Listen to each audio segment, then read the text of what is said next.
2008 жыл, Спрингфилд. Қатты желдің кесірінен Катрина Диди Бланшетт және оның 14 жасар қызы Джипси үйлерінен айырылады. Қайырымдылық қоры отбасыға жаңа үй сыйлайды. Үлкен көзілдірік таққан, шашы жоқ қыз мүгедектер арбасында отыр. Анасы оның әрбір сөзін бақылап отырады. Қыз анасының өзінің ең жақын құрбысы екенін айтады. Сұхбат біткен соң анасы қызының шашын тағы бір рет алып, оны арабасына отырғызып, дәрі қосып дайындалған сұйық тамақты қыздың қарнына орнатылған шланга арқылы құйып тамақтандырады. Джипси оттегі маскасымен ұйықтайды. Диди күніге мыңдаған дәрілердің ішінен біреуін алып ішеді. Олармен көрші үйде Лейси есімді қыз өмір сүреді. Қыз анасын жаңа көршілермен танысуға көндіре алмағандықтан өзі бармақшы болады. Қызғылт түсті киім киген Джипси мультик көріп ханзаданың суретін салып отырады. Ол қызды көріп қуанып кетеді, өйткені оның достары жоқ еді. Лейси ауруханаларда ерікті болып жұмыс жасайтын. Кейде олар емделушілерді қуанту үшін бояндырады. Қыз Джипсиді да бояндырғысы келеді. Джипси бірден келіседі. Джипси қыздың жігіті бар екеніне таңданады. Сөйлесу барысында Джипси Дисней ханшайымдары сияқты киінгенді ұнататынын айтады.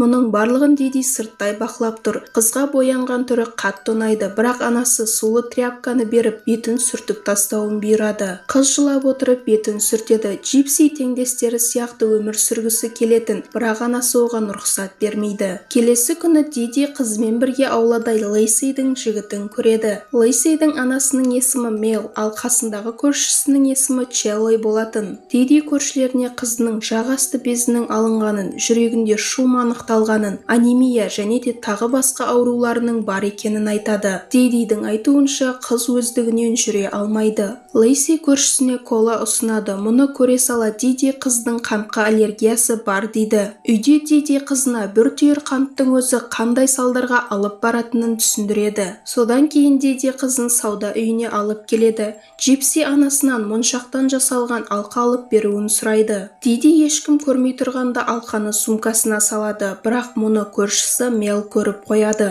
Диди көршісі полицияға хабар береді деп қорқып кетіп, онымен сөйлеспек болады, бірақ оның үйінде Челлой бар еді. Негізі Дидиға үйді осы көршілері және ауданның қайырымды жандары алып берген болатын. Мел бүгін көргендерінің өзіне ұнамағанын білдіреді, бірақ ештеңе айтпайды. Джипсидің өз компьютері жоқ болатын. Ол анасы жоқ кезде ноутбугын алып, осындай заттарды іздейді. Анасы келгенде Джипси пицца жасап беруін сұрайды. Диди барлығын блендерден өткізіп, қыздың асқазанына құяды. Келесі күні көршілермен достасу үшін Диди отырыс ұйымдастырады. Ол банкаға қызының көзін емдету үшін ақша жинап жүреді. Балалар қызғылт түспен оралған Джипсиге қарап тұрады, ал қызға көршісінің жігітімен арақатынасы қызығырақ еді. Кешкісін қыз олардың қасына келеді, бірақ олар киноға кетіп қалады. Қыз үстелдің үстінде қалған тәттінің дәмін көрмек болады. Осы сәтте кешке Мел да келіп жетеді. Әйел ұрлықты мүгедек қызына жаппақшы болады, бірақ Мел барлығын өз көзімен көрген еді. Болмаған соң Диди жылап, қызының аз ғана өмірі қалғанын, ақшалары жоқ екенін сылтау қыла бастайды. Осы сәтте ол тәтті жеп тұрған қызын көріп, тәттісін лақтырып жіберіп, бірден укол салып ауруханаға алып келеді. Ол қызына тағы 5 минут кешіккенімізде өліп қалар едің дейді. Ауруханаға Мел келеді. Ол Дидиға амиянын беріп, болған жағдайдың барлығын ұмытуын айтады. Себебі ол да жалғыз басты ана және Дидиді жақсы түсінеді. Біз 2015 жылға ауысамыз. Бланшетттер үйін полиция қоршап алған. Детектив жүздеген ойыншықтары бар бөлмедегі Джипсидің төсегінде бірнеше рет пышақ сұғып өлтірілген Диди Бланшетттің денесін табады. Бірақ бір қызығы Джипсидің өзі еш жерде жоқ еді.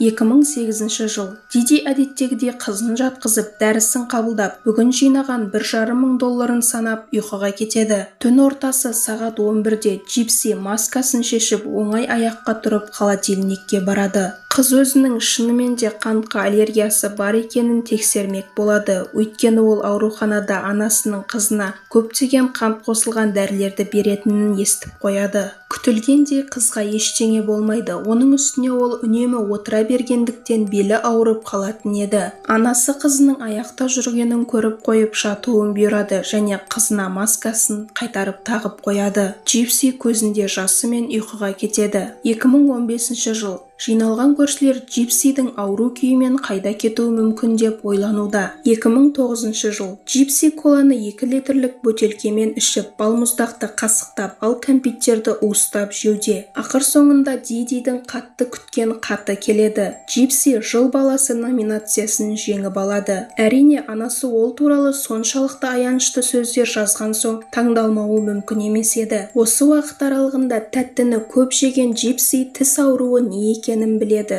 Диди қызының асқазанында қышқылдардың жоғарылауының кесірінен тістері нашарлауда деп ойлайды. Гастроэнтеролог қыздың жағындағы бездерінің сау екенін және қыздың жұтына алатынын айтады. Сол себепті де енді оған шланга пайдаланудың қажеті жоқ еді. Мұны естіген Джипси қатты қуанып кетеді. Анасы қуанудың орнына басқа сөзге көнетін дәрігер тапқысы келеді. Осы жағдайдан кейін дәрігер педиатрға барып, қызға жазылған сонша аурулардың ішінен ең болмаса біреуінің нақты анықталып-анықталмағанын сұрайды. Может, мне уже не нужна трубка? Полиция қызметкерлері денені қарап жатқанда көршілері Дидиді кімнің өлтіруі мүмкін екенін ойланып отырады. Тісін тазалап жатқанда Джипсидің бір түсі түсіп қалады. Ол қатты қорқып кетеді. Таң атады. Таң атысымен Диди 7 түрлі дәрі қосылып дайындалған сұйықтықты қызының асқазанына құяды. Ал қызы болса терезеден көрші қыздарға қызығып қарап отырады. Мұны көрген анасы қызды алып көршісінің үйіне келеді. Джипси Лейсидің бөлмесіне келгенде құрбыларынан бөлек бір иттің бар екенін көріп қатты қуанып кетеді. Қыздар Джипсидің тістерінің қатты жаман болып кеткенін көріп таң қалады. Осыдан кейін Джипси өзінің анасынан тығылып тәттілер жеп жүргенін мойындайды. Және де ол анасының мұның барлығын біліп қоюынан қорқатын еді. Дәрігер Лакшми Шандра Джипсидің педиатрларының барлығына біреу-біреу звондап қыздың шынымен жағдайы қалай екенін білуге тырысуда. Бланшерлердің үйіне әлеуметтік қызметкер келеді. Мұны көріп қорқып кеткен Диди қызының ұйқысын келтіру үшін оған ащы дәрі береді. Әлеуметтік қызметкер қызға қауіп төніп тұруы мүмкін деп шағымданған бір адамның шағымы бойынша тексеруге келеді. Қызметкер жағдайын айтып, жылай беретін әйелге назар аудармай үйді мұқият қарап шығады. Диди Джипсиді алып келді. Қызға дәрі әсер ете бастаған еді. Ұйқысы келіп тұрған Джипси сұрақтарға зорға жауап беріп отырады. Диди қорқып тұрады, өйткені ол үстелдің үстінде өтірік дәрілер жазу үшін ұрлап алған парағын ұмытып кеткен еді. Диди әлеуметтік қызметкерге Джипсидің аурулары жазылған өтірік мед картасын көрсетіп, ақыр соңында әйелді көндіріп шығарып салады. Я вот никак не пойму, кто же вам пожаловался? Хорошего дня. Әлеуметтік қызметкердің келуі Джипсиді қатты қорқытады. Ол стресске түсіп кетеді. Және де үйдің терезелеріне ешкім қарай алмау үшін пленкалар жабыстырып тастайды. Диди мұның барлығын көршісі Мел айтып беруі мүмкін деп оған келіп жылай бастайды. Бірақ көршісі өзінің ештеңе жасамағанын айтады. Диди Джипсиді стоматологке алып келеді. Стоматологке келгенде Джипси ауырған тістерінің емделмейтінін, оларды жұлып тастауға тура келетінін біліп қатты мұңаяды. Осыдан кейін Джипси өз үйінде оянады. Дәрілердің кесірінен оның жағы ісіп кеткен еді. Айнаның алдына келген Джипси өзінің ауру тістерімен қосып сау тістерінің барлығын жұлып тастағанын біліп қатты жылайды. Тісі жоқтығына мұңайып жылап отырған қызын жуындырып жатып, анасы қызына барлығы жақсы екенін айтады. Операциядан кейін бетінің барлығы көгеріп кеткен қызына мән берместен анасы номинация алу үшін киетін киімдер дайындап жүреді. Ол қызына жасанды тістер салмастан елге көрсетпек болады. Мои зубы. Мое лицо.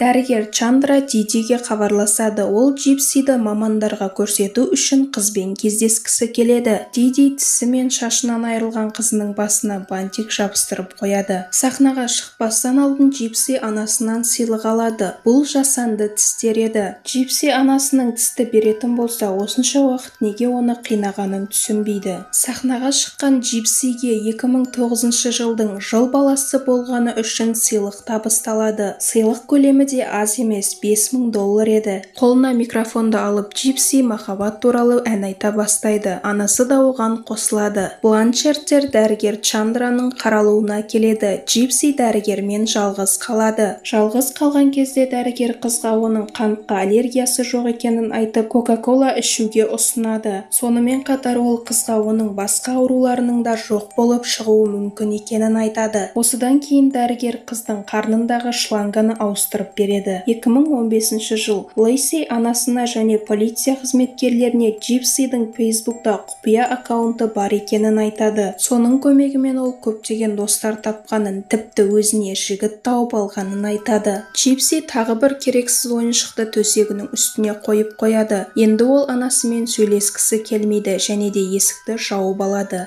2011 жыл Диди әлі де интернеттегі қайырымдылық қорларынан ақша алуда. Ол өзінің ақшаларының барлығын бір пакетке салып сақтайды. Ал Джипси болса сол баяғыша анасынан тығылып түнде оның ноутбугын шұқылайды. Енді қыз интернеттен әйелдерге арналған образдарды іздеуде. Джипси косплей кешіне баруға дайындалуда. Әрине ол Дисней ханшайымы Белла болғысы келеді. Бірақ анасы оның Золушка болғанын қалады. Олар кешке келеді. Бұл жерде Челли да жүреді. Бір кезде Джипси мен анасының қасына бір адам келіп Дидиға қырындай бастайды. Челли олар жалғыз қалсын деп Джипсиді алып кетеді. Бірақ адамдармен араласпаған жабайы Диди әлгі адамнан тез арада қашып кетеді. Джипси бір сымбатты адамды көріп қалады. Ол үстіндегі киімін жөндеп адамның қасына келеді. Әлгі адам Джипсидан жасы қаншада екенін сұрайды. Джипси өтіріктен 18-де деп айтады. Ал Диди бұл уақытта әжетханаға келіп макияжын сүртіп тастайды. Джипси әлгі адаммен танысып, адам Джипсиге қырындай бастайды. Екеуі бір машинаны көруге келеді. Жүргізуші мүгедек арбасындағы қызды бірінші өткізеді. Осы сәтте Джипсидің өміріндегі ең романтикалық уақыт орын алады.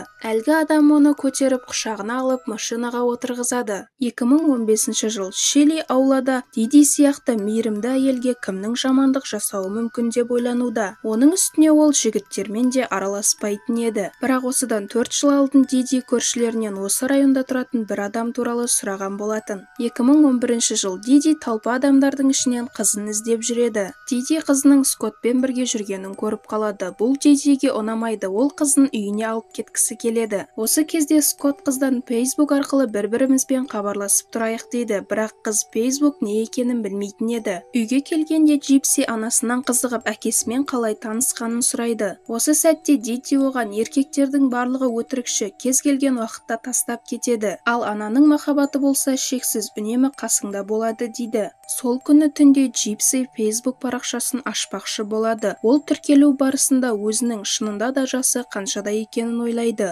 Ол медициналық кітапшасын тауып алады. Кітапшада қыздың 91 жылғы екені жазылған. Демек, Джипсидің жасы 19-да. Джипси анасының кроватының қасына келіп оған жек көрушілікпен қарап тұрады. Сосын анасының жинап жүрген ақшасынан $80 ұрлап алады. Ертеңіне парковкада тұрғанда Джипси су сатып алу сылтауымен кетіп, анасына білдірмей өзіне бір телефон сатып алады. Үйге келгеннен Джипси әлгі адамға жазады. Осылайша олардың сөйлесіп жүргенінен бір ай өтеді. Джипси той туралы әңгіме қозғай бастайды. Бір күні Скотт аған сыйлық жібереді. Бұл парик еді. Қыз оны басына киіп қатты қуанады. Осы уақыт аралығында әлгі кештегі адам Дидиға хабарласып жүреді. Ол Дидимен үйленгісі келеді. Ол Дидиға саған барлық үй жұмыстарында көмектесемін, тіпті қызыңа қарауға да көмектесемін дейді. Қызы туралы айтқан кезде Диди қатты қорқып кетеді. Аулада телефонға қарап күліп отырған қызды көрген Лейси қыздың қасына келеді. Джипси оған өз құпиясын ашып бір қанзада тапқанын, олар үйленетінін, олардың 2 баласы болатынын және де ол қанзада оны алысқа алып кететінін айтады. Бір күні түнде Скотт қызға бір жағдай болып ауруханаға түсіп қалғанын айтады. Қорқып кеткен қыз бірден такси шақырып Скотттың берген паригін басына киіп ауруханаға келеді. Скотт қызды танымай қалады. Қыз өзінің Джипси екенін айтқанда Скотт оның аяғымен жүргенін көріп таң қалады. Осы уақытта Диди ұйқысынан оянып кетіп төсекте жоқ қызын іздеп шығады. Ол үстел үстінде қызының қалдырған хатын табады. Ол жерде қызы мен басқа жаққа кетіп үйленіп балалы боламын деп жазады. Міне дәл осы кезде Диди Шеллиге хабарласып осы адамды сұраған болатын. Скотт пен Джипси ауруханадан шығып Скотттың үйіне келеді. Скотт жалғыз өзі тұрмайды. Оның қасында бір досы бар еді. Қыз тынымсыз жігітті қанзадам, қахраманым деп айта береді. Әрине бұл Скоттқа қатты ұнамайды. Бір кезде олар жақындаса бастайды.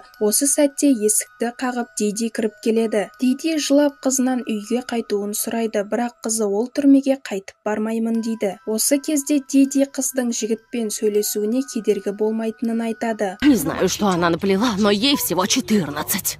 Машинаға мінгеннен Диди өз қалпына қайта келіп, қыздың басындағы паригін шешіп тастайды. Диди қызға өз аяғымен жүруге рұқсат бермейді және оны коляскаға отырғызып үйге кіргізеді. Бұл түні Диди қызымен сөйлеспейді. 2013 жыл Джипси 22 жасқа толады. Ол аулада газон жөндеп жүрген сымбатты көрші жігітке қарап отыр. Осы кезде анасы Джипсиді көріп қояды. Әйел әлі де қызын өзі шомылдырады, ал Джипсиге бұл ұнамайтын еді. Дидида қант диабеті анықталады. Дәрігердің қаралуында Джипси дәрігерден анасының аз уақыты қалған ба деп сұрайды. Бірақ анасы, сен қасымда болып, маған қарап көмектесіп жүретін болсаң, маған ештеңе болмайды дейді. Джипсидің туған күні жетіп келді. Анасы оны әлі де ол 22 емес 18 жаста екеніне көндіруге тырысуда. Диди Джипсиға алғашқы үй жануарларын сыйлайды. Демалысқа келген Лейси ешқандай досы жоқ көршісімен келіп сөйлесуге тырысады. Лейси жаңа жігіті туралы айтады. Ол жігітімен бір сайтта танысқан екен. Мұны естіген Джипси қыздан бірден әлгі сайтты көрсетуін сұрайды. Сайттың ыңғайлылығы сондай, ол жақын маңдағы жігіттерді көрсетеді. Джипси сайттан әлгі газон жөндеп жүрген жігітті көріп қалады.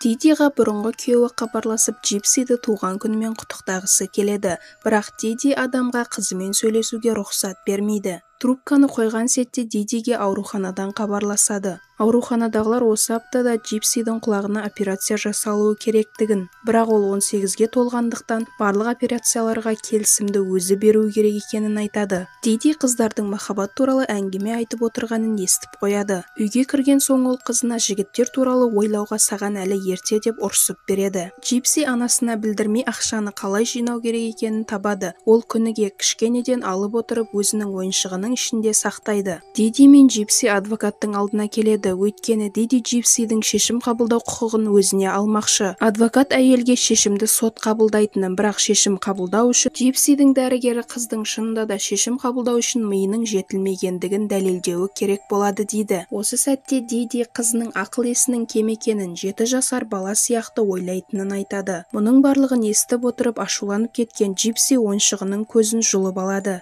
Адвокат қыздың барлық сұрақтарға есі дұрыс адам сияқты нақты жауап беріп жатқанын, сол үшін де әйелдің өзіне шешім қабылдау құқығын ала алмауы мүмкін екенін айтады. Мұны естіген Диди өзін жайсыз сезініп демалу үшін отырады. Осы сәтті пайдаланып Джипси өзінің жинаған ақшасына ноутбук сатып алады. Қыз ноутбукты сиденьенің астына жасырып, қорабын лақтырып жібереді. Сол күні түнде Джипси әлгі сайтқа тіркеледі. Ол өзінің авасына сурет қою үшін парик тағып суретке түседі. Лейси үйіндегілермен ұрсып үйінен шығып кетіп бара жатады. Осы сәтті қолданып Диди қыздың ашуын шығару үшін оны мүлде ұнатпайтынын айтқысы келеді. Бірақ әйел Лейсимен сөйлесіп жатқанда есінен танып қалады. Есін жинаған әйел Джипсидан қасынан кетпеуін сұрайды. Әлгі таныстық сайтында Джипсиға бір күнде 10 жігіт жазады. Олардың ішінде тіпті газон жинап жүрген әлгі жігіт те бар еді. Джипси Ник есімді бір жігітпен сөйлесіп бастайды, өйткені жігіт қызды Қаншайым деп атаған болатын. Диди қызының орнына шешім қабылдай алу үшін одан сенім хат алса да болатынын біледі. Бірақ ол сенім хатқа да Джипси қол қою керек еді. Қыз Никпен видео қоңырау арқылы сөйлесе бастайды. Жігіт қыздан өзін толық көрсетуді сұрайды. Сол сәтте қыз өзінің шашы өтірік екенін және де мүгедектер арбасында жүретінін айтады.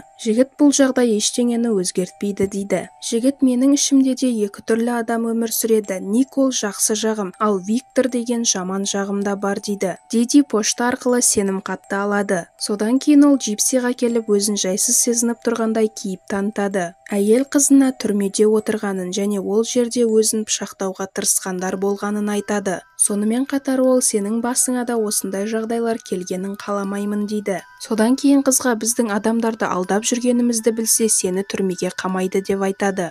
Түрмеден құтылудың бір-ақ жолы бар еді, ол сенім хатқа қол қою. Сол кезде барлығы өз орнында бұрынғыдай қалады. Қорқып кеткен қыз жылап отырып сенім хатқа қол қойып береді. Анасы екеуінің жасаған істері туралы қыз Никке айтып береді. Қыз барлық адамдарды алдап өте үлкен қылмыс жасап жүрміз дейді. Жігіт оған қолдау білдіреді. Осылайша Джипси сөйлесіп отырып ноутбукты құшақтап ұйықтап қалады. Таңертең оны Диди көріп қойып ноутбугын алып сындырып тастайды. Мен өзіме жаңасын сатып аламын дейді қыз. Мұны естіген анасы қатты ашуланып кетіп қызды бөлмесіне сүйреп апарып байлап қоймақшы болады. Джипси анасының бетіне түкіріп жіберіп үйден кетіп қалмақшы болып жатады. Осы сәтте анасы мен енді олай жасамаймын кетпеші дейді. Мұны естіген қыз кете алмайды. Джипси енді Никпен телефон хабарламалары арқылы сөйлесіп жүреді. Жігіттің жаман жағы Виктор қызды барлық адамнан қорғауға уәде береді. 2015 жыл. Джипси мен Никтің интернетте бір-бірімен сөйлесіп жүргендеріне 2 жыл болды.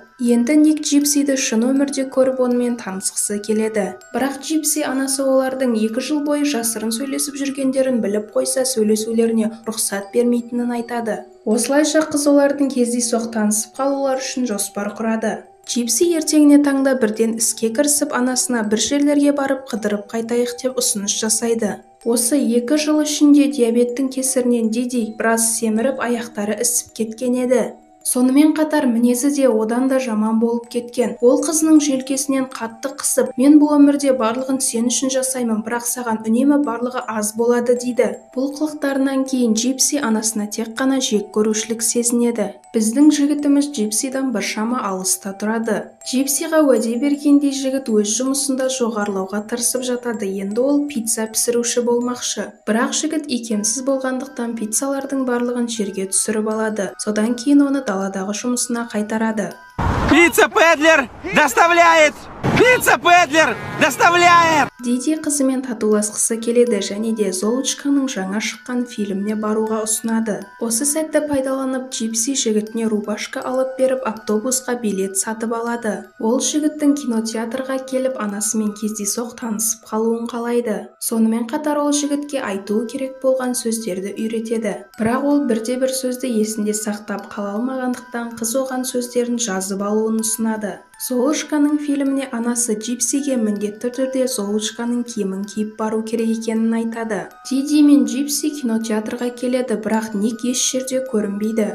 Джипсидің жоспары бойынша ол есіктің алдында күтіп алып, есікті ашып, қаншайымдар өздері есікті ашпайды деген сөзді айту керек еді. Джипсидің үміті үзіліп, көзіне жас келеді. Осы сәтте есіктен зорға дем алып тұрған оның жігіті кіріп келеді. Жігіт өзінен өзі есіктер және қаншайымдар туралы бірдеңелер айта бастайды. Қорқып кеткен Диди қызын оның қасынан алып кетеді. Кино басталғалы жатыр. Жігіт Джипси мен анасының арқа жағына келіп отырады. Біртүрлі адамнан қорыққан Диди қызын басқа шетке алып кетеді. Бірақ Ник берілмей олардың қасына тағы барып отырып алады. Осы кезде Диди оған попкорнды лақтырып жіберіп, қызын тағы да арғы жаққа алып кетеді. Бұл жағдайға ашуланған Ник залдан шығып кетеді.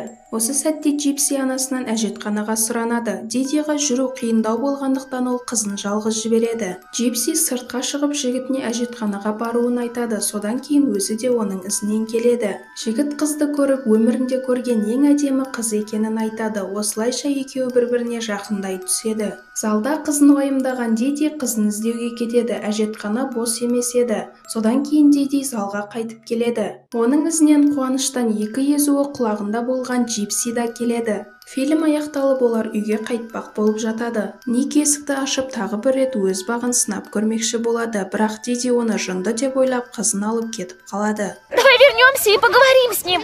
Я не дам тебе разговаривать с такими уродами. Үйге қайтып келгеннен кейін Диди қызының ол жігітпен бұрыннан таныс болуы мүмкін бе деп сезіктенеді.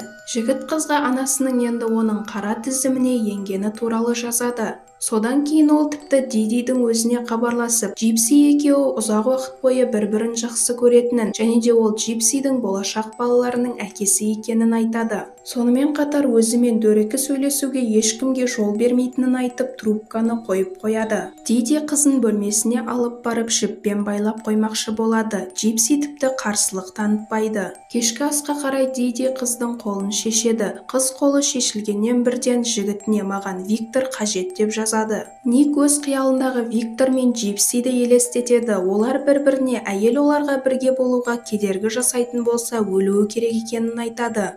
Виктор, пожалуйста, убей мою маму.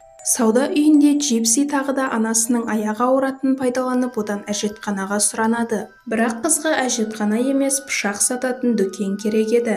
Ол дүкенге келіп пышақ сұрайды. Сатушы одан пышақтың не үшін керек екенін айтады. Сол кезде қыз аң аулау үшін деп жауап береді. Қызын іздеп әжетханаға барған Диди қызын таппай өзін алдап кеткенін түсінеді. Ал дүкенде болса сатушы қызға пышақтар туралы неше түрлі әңгімелер айтып миын ашытып жібереді. Асығып тұрған Джипси витринада тұрған бір пышақты таңдап сатып ала салады. Диди барлық жерден өз қызын іздеп жүреді. Ақыр соңында ол әлгі магазиннің алдына келеді. Бірақ Джипси магазиннен шығып үлгерген еді. Қызын тауып алған Диди оның қолындағы пакетті жұлып алып тексереді. Бірақ пакеттің ішінде қыз анасына сыйлағысы келген жұмсақ ойыншық бар еді.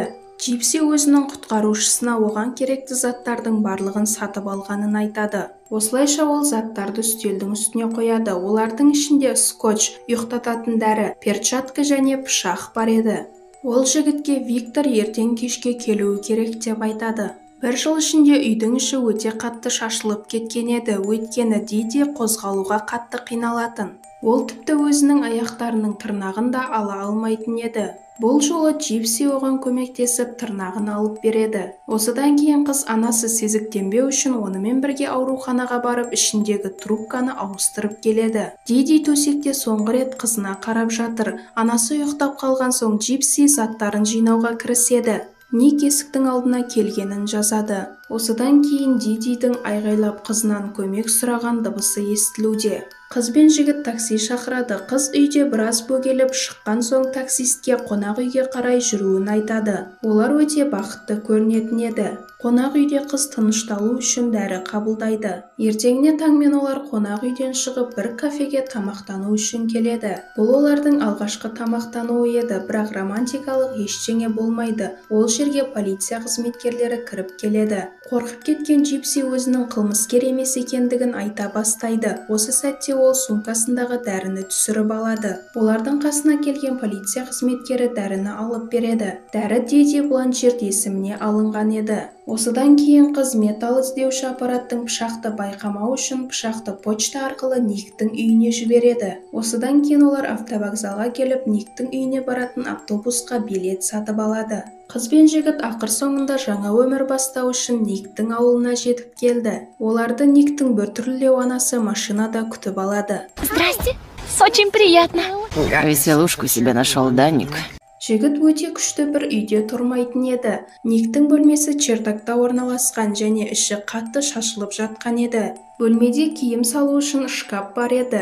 Жігіт оның ішіне қызға арнап орын бөліп қойған. Ал холодильниктің іші бос еді. Әдетте отбасы Никтің жұмыстан алып келген пиццасымен тамақтанады. Ал қалған күндері болса әйтеуір тапқан заттарымен тамақтанып күн көреді. Осы кезде Диди баласын тамақтандырмайтын қандай ана деп таңғалады. Қыз бен жігіт магазинге келеді. Бір сәтке Джипсидің көзіне қайтыс болған анасы елестейді. Тамақтану барысында Никтің жанұясы қызға анасымен барып татуласуын кеңес береді. Бірақ қыз Никтің қасында қалғысы келетінін айтады. Ұлдарының айтуы бойынша Никтің ата-анасы қыздың анасын қатыгез, жауыз адам деп санайды. Оны естіген Джипси бірден анасын қорғаштап, олар бірге болған кезде күшті уақыт өткізгендерін айтады. Осыдан кейін қыздың көзіне біртүрлі нәрселер елестейді. Өзін жайсыз сезініп тұрғанын айтқан қыз жігітке үйге қайтуымыз керек дейді. Өйткені қыз анасының денесін олай тастап кеткісі келмейді. Олар қайтып барып Дидиді біреу өлтіргендігі туралы хабар беру керек деп есептейді.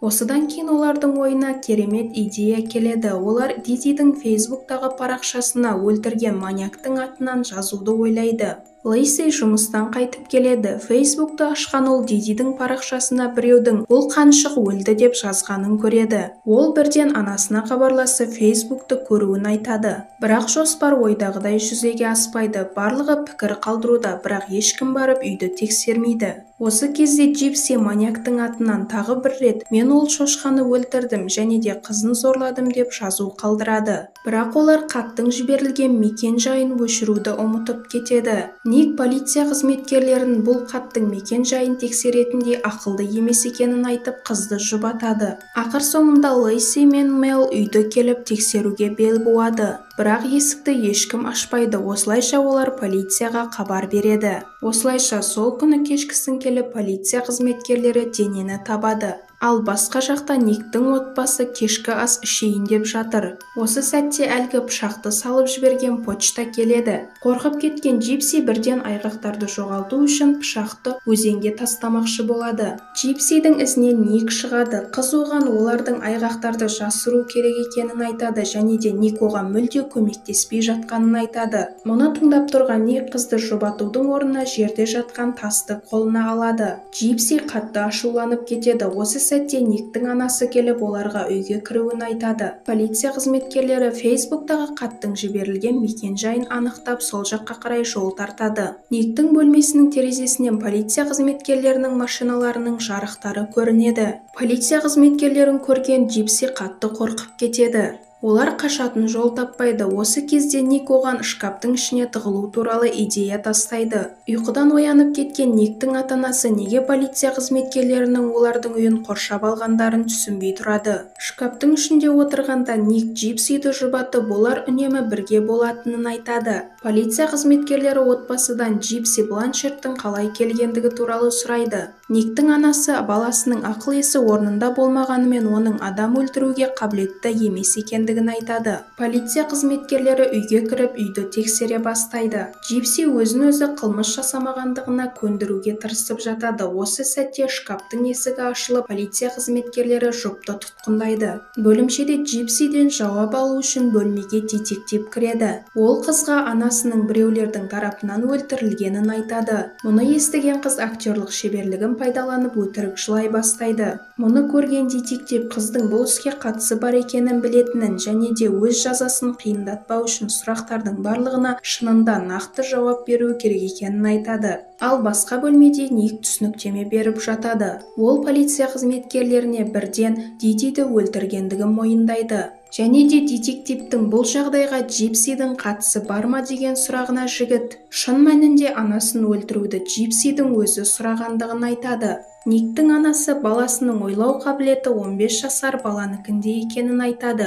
Және де ол қыздың өз анасын өлтіргізіп, пышақты қорықпай жігіттің үйіне жіберіп, оны көрген сәтте ешқандай түр бермегендігіне таң қалады. Көршілер теледидардан Джипсидің табылғандығын естіп қуанып жатады. Бірақ сәлден кейін олар Джипсидің қылмыскердің киімімен және де өз аяғымен жүріп келе жатқанын көріп таң қалады. Сот залында детектив қызға өлім жазасын беру керек, немесе оны өмір бойына түрмеге қамау керек деп айтады. Сот залынан шыққан соң Ник қыздың жанына келіп, олар бір-бірін ешқашан жалғыз тастамайтынына уәде береді. Адвокатпен кездескен Джипси өзіне өлім жазасын бермейді деп үміттенуде. Бұл үшін олар қыздың анасының Джипсиға өтірік диагноздар қойдырғандығын дәлелдеуі керек. Ал ол үшін де қыздың медициналық кітапшасы қажет болады. Бірақ медициналық кітапшаны алу үшін доверенность Дидида болғандықтан Джипсиға өзінің өмір бойы жек көріп келген әкесіне хабарласуына тура келеді.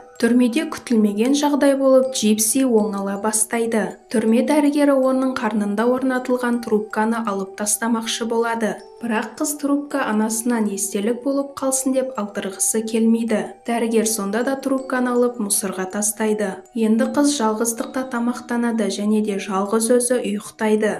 Джипси Лейсиға хабарласып, болған жағдайдың барлығына анасының кінәлі екенін айтады. Лейси ашуланып, бұл үшін біреуді өлтірудің қажеті жоқ еді деп трубканы қойып тастайды. Осыдан кейін ешқандай шарасы қалмаған қыз әкесіне хабарласып келуін сұрайды. Джипси ешқашан күтпеген жағдай болып, әкесі оны көру үшін түрмеге келеді. Әкесі қызына 2 шоколад береді және де оған медициналық кітапшасын алып келеді. Медициналық кітапшасында қыздың үнемі дем ала алмай есінен танып қалып жүретінін жазылған еді. Бірақ мұның барлығы өтірік болатын. Бірақ анасы әкесіне қарағанда қыздың үнемі қасында болған еді. Әкесі ол кезде өзінің 17 жаста болғанын айтып ақталады. Ол кезде ол ештеңе білмейтін қазіргі Джипсидан 7 жас кішкентай жасөспірім еді. Онымен қоса ол үнемі қызымен байланысқа шыққысы келді, бірақ Диди оған жол бермейтін еді. Ол қызының 2 айлығында, 3 айлығында және де 8 жасында қасында болған суреттерді көрсетеді. Бірақ қыздың мұның барлығы есінде емес, өйткені анасы оған әкесін жамандап, миын улап тастаған еді. Келесі сот отырысы басталады. Адвокат сотқа қыздың медициналық кітапшасын көрсетеді. Және де ол қыздың қылмысқа бармағандығын, психологиялық жағдайына байланысты осы заттарды жасағандығын айтады. Сонымен қоса адвокат соттан Ник пен қыздың жағдайы бөлек-бөлек қаралуы керек екенін талап етеді. Сот аяқталғаннан кейін адвокат қызға енді жасаған қылмысын мойындап түрмеде өзін жақсы ұстаса мерзімнен ерте босалуға мүмкіндігі бар екенін түсіндіреді. Біз қылмыс жасалған күнге қайта ораламыз. Төсекте қызы мен анасы бір-біріне қарап жатады. Диди өзінің қызын періштем деп айтады. Джипсидің көзіне жас келеді. Ұйықтап бара жатып Диди қызынан жанымды қатты ауыртпашы деп сұрайды. Қыз киімдерін жинау үшін орнынан тұрады. Никтан есіктің алдында тұрғандығы туралы хабарлама келеді. Қыз қолына пышақты алып жігітке есікті ашады. Қыз Никқа анасы екеуінің бөлмесін көрсетіп, өзі ваннаның ішіне тығылып қалады. Бір сәтте Дидидің айқайлаған дауыстары естіліп жатады. Мұның барлығын Джипси естіп тұрады. Барлығын естіп тұрған Джипси өзін жайсыз сезінеді. Бір кезде дыбыстың барлығы жоғалып, үйде тыныштық орнайды. Осы кезде ваннаның есігіне Ник қарайды. Ол өз жұмысын бітірген еді. Қыз қолдары дірілдеп пышақты жуады. Содан кейін Никтің қан тиген беттерін және қолын тазалайды. Осыдан кейін Джипси боянып жатады, ал Ник өзінің қан болған киімін жуып жатыр. Паригін тағып болғаннан кейін Джипси такси шақырады, ал жігіт болса қыздың анасының жинаған ақшаларын алып алады. Джипси өзінің үй жануарларын сыртқа шығарып, үйдің температурасын ең төменгі дәрежеге дейін түсіреді. Енді ол жүзіндегі күлкімен жаңа өмірге қадам басуға дайын еді. Бірақ барлығы ол ойлағандай жүзеге аспайды. Осылайша түрме камерасында қыз анасының иығына басын қойып жатқанын елестетіп отырады. Түрмеге түскен соң 1 жылдан кейін Джипси Бланшард өз қылмысын мойындайды. Оны 10 жылдық мерзімге түрмеге қамайды. Енді қыз түрмеден шыққан соң өз отбасын құруды жоспарлауда. Ал Николас Годержон бірінші дәрежелік қылмыс жасады деп айыпталады. Ол мерзімнен бұрын босатылу мүмкіндігі жоқ, өмір бойы бас бостандығынан айырылады. Мінекей достар, осымен Джипси Бланшардтың шынайы өмірінен алынып түсірілген фильм соңына жетті. Фильм жайлы өз ойларыңызды төмендегі комментарийда жазып кетіңіздер. Осы уақыт аралығында видеоларымызды қалдырмай көріп, бізбен болғандарыңыз үшін үлкен рахмет. Алдағы уақытта каналда осы сияқты қызықты фильмдерге шолу жасайтын боламыз. Сол үшін де бізге тіркеліп қоюды ұмытпаңыздар. Бүгінге бізде осымен тәмам. Келесі қызықты видеоларда кездескенше аман сау болыңыздар.